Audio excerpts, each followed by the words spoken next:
Bagian pertama yaitu saksi administrasi. Dalam pasal 60 yang pertama yaitu bagian penyelesaian sengketa konsumen berwenang menjatuhkan sebuah administrasi terhadap pelaku usaha yang melanggar pasal 19 ayat 1 dan ayat 2, pasal 20, pasal 25 dan pasal 26.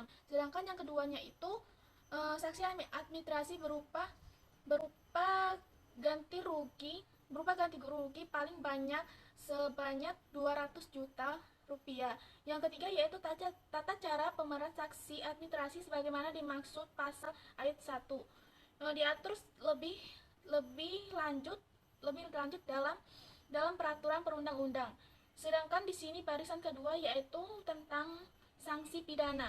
Di sini juga di dalam pidana yaitu ada pasal 61. Pasal 61 yaitu tentang penuntutan pidana dapat dilakukan terhadap pelaku usaha dan atau pengurusnya.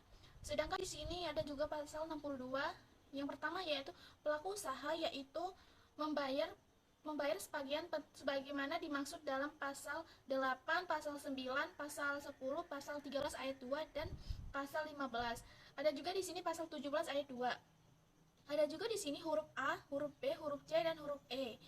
Ayat 2 dan dalam pasal 18 dipidana dengan pidana penjara selama 5 tahun atau pidana denda paling banyak yaitu 2 miliar rupiah. Yang kedua yaitu pelaku usaha yang melanggar hukuman ketentuan sebagaimana dimaksud dalam pasal 11, pasal 12, pasal 13 ayat 1 dan pasal 14 dan pasal 16.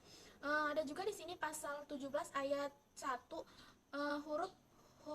huruf D dan ada juga huruf F dipidana dengan pidana penjara paling lama selama 2 tahun atau pidana denda paling banyak sejumlah Rp 500 juta rupiah. Yang ketiga yaitu terhadap pelanggaran yang mengakibatkan jika luka berat, sakit berat, cacat tetap atau kematian diperlakukan sebagaimana ketentuan pidana yang berlaku. Sedangkan di sini ada juga dalam pasal 63 terhadap saksi pidana sebagaimana yang dimaksud dalam pasal 62 yang dijatuhkan dalam hukuman tambahan berupa yang pertama yaitu perampasan barang tertentu, yang kedua yaitu pengumuman putusan hakim, ketiga pembayaran ganti rugi, keempat yaitu perintah penghentian kegiatan tertentu yang menyebabkan timbulnya kerugian konsumen, kelima yaitu kewajiban penarikan barang dan pencedaran atau pencabutan izin usaha. Baiklah, saya di sini Aulia Zara mengakhiri. Wabillahi taufiq wal hidayah. Wassalamualaikum warahmatullahi wabarakatuh.